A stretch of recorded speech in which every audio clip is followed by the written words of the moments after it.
Hello everyone, আসসালামু আলাইকুম। আশা করছি সবাই খুব বেশি ভালো আছেন। তো গাইস, আজকে আমরা যাচ্ছি আমাদের গাজীপুরের শিমুলতলিতে আয়োজিত কুটির শিল্প ও বাণিজ্য মেলায়। বাসার কাছে মেলা হওয়া সত্ত্বেও মেলায় তেমন যাওয়া হয় না, কিন্তু দূর দূরান্ত থেকে অনেক মানুষ আসছে ঘুরতে। আমার বাসা থেকে মেলার দূরত্ব প্রায় 10 থেকে 15 মিনিট হবে বাইকে গেলে। ছোটবেলায় মেলা বিষয়টা শুনলেই মনের ভিতরটা কেমন যেন আনন্দময় হয়ে উঠত, কিন্তু একটু বড় হবার পরেই মেলা সেই আমেজটা কেমন যেন হারিয়ে যাচ্ছে। গাইস, কথা বলতে বলতে আমরা প্রায় চলে এসেছি সামনেই মেলার গেট। আর এই টাইমটাতে মেলার গেটের সামনে রাস্তায় প্রচুর পরিমাণে ভিড় থাকে, কারণ বেশিরভাগ মানুষ মেলাতে ঘোরার জন্য রাতেই বের হয়ে থাকে।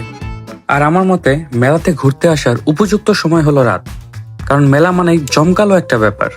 চারিদিকে আলোকিত থাকবে, লাল নীল বিভিন্ন রঙের লাইট জ্বলবে। এটাই তো মেলার আসল সৌন্দর্য, যা পরিপূর্ণভাবে ফুটে উঠবে রাতের বেলা। যাই হোক, মেলাতে এসে প্রথমে বাইকটা পার্ক করে রেখে আসলাম। আর মেলা পরিচালনায় যারা দায়িত্বে আছে তাদের একটা বিষয় আমার খুবই ভালো লেগেছে। তারা গাড়ি এবং বাইকের পার্কিংয়ের জন্য আলাদাভাবে ব্যবস্থা করে এবং তাদের নিরাপত্তার জন্য আলাদাভাবে ব্যবস্থা করা হয়। তবে পার্কিংয়ের রেটটা আমার কাছে একটু বেশি মনে হয়েছে অন্যান্য জায়গার তুলনায়। পার্কিংয়ের রেটটা যদি আরেকটু কম হতো তাহলে অনেক ভালো হতো। আর মেলাতে প্রবেশের জন্য টিকিটের দাম হচ্ছে 20 টাকা। 20 টাকা দিয়ে একটি টিকিট গ্রহণ করার পরেই আপনারা মেলায় প্রবেশ করতে পারবেন। আর মেলায় আসার আগে সবচেয়ে বেশি আমি যে রিভিউটা দেখছি আর হচ্ছে মানুষের কাছে বিভিন্ন বিষয়ে শুনছি, সেটা হচ্ছে এই লাইভ পিৎজার বিষয়ে। আপনারা হয়তো অলরেডি আমার পেজে এই পিৎজার বিষয়ে শর্ট ভিডিওটা দেখে ফেলছেন। তাও আমি এই ভিডিওতে একটু ডিটেলসে বলার ট্রাই করি যে ওরা কি কি ইনগ্রেডিয়েন্ট ইউজ করে পিৎজাতে এবং কি কি প্রসেসের মাধ্যমে পিৎজাটা মেক করে থাকে। এট ফার্স্ট ওরা একটা ডো নেয় এবং ডোটা আপনার রিকোয়ারমেন্ট অনুযায়ী ওরা আকার দেয়। দেন ওরা একটা টমেটো কেচাপ ইউজ করে, যা হচ্ছে ওদের হোমমেড টমেটো কেচাপ। দেন ওরা একটা চামচ দিয়ে পিৎজাটা অল্প অল্প করে কেটে দেয়। এটা ওরা কেন করে এটা আমি প্রপার শিওর বলতে পারবো না, কিন্তু আমার যতদূর ধারণা ওরা এটা প্রপার যাতে পিৎজাটা বেক হয় এর জন্য করে।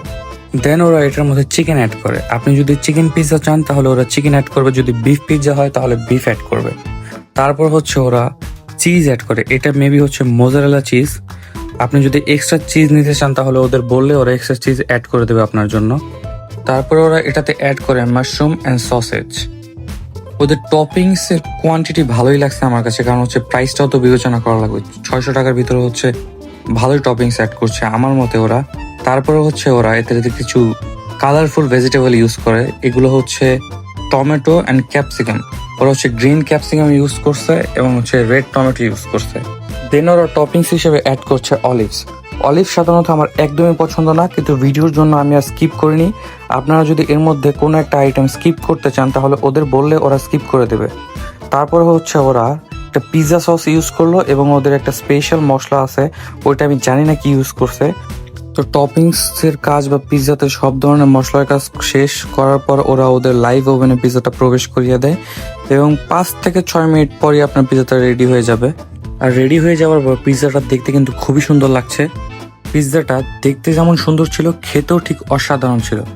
বিশেষ করে ওদের মেয়োনিজটা, আপনি যদি পিৎজাটা ট্রাই করে থাকেন ওদের মেয়োনিজ দিয়ে ট্রাই করবেন অবশ্যই, কারণ ওদের মেয়োনিজ দিয়ে পিৎজাটা অসাধারণ লেভেলে ভালো লাগে। এদিকে কথা বলতে বলতে আমাদের খাওয়া দাওয়া শেষ। এদিকে আমি তুষির সাথে মজা নিতেছিলাম যে পুরোটা পিৎজা তুই একাই খাইলি। ও বলতেছে না না না, আমি মাত্র 2টা স্লাইস খাইছি, পুরোটা আমি খাই নাই, মাত্র 2টা স্লাইস খাইছি। যাই হোক, এই তো মেয়ে মানুষের যা কাজ। খাওয়া দাওয়া শেষ, আবার মেলাতে বিভিন্ন কসমেটিক্স এই সেই আংটি এইটা ওইটা দেখা শুরু। ওরে নিয়ে বের হইলেই ভাই আমার ফকির হওয়া মাস্ট। ওই দিন আমি পকেটে টাকা নিয়ে মানে বাসায় ব্যাক করতে পারি না, সব টাকা শেষ করবে ও। এইটা কিনবে ওইটা কিনবে এই সেই, দেখতে দেখতে আমার অবস্থা খারাপ। এদিকে আমার সাথে ঘটে যায় আরেক কাহিনী। যে দোকানে আমরা পিৎজা খাইছি ওই দোকানে বিল দেওয়ার টাইমে আমি আমার ভোটার আইডি কার্ড আর হচ্ছে পার্কিং এর জন্য যে আমাদের কার্ড স্লিপ দিয়ে দেয় একটা, ওই স্লিপটা ফালায় রেখে চলে আসি। দেন কপাল ভালো ছিল যে স্লিপটা হারাইছে, ওই স্লিপটার মধ্যে আমার নাম্বার ছিল।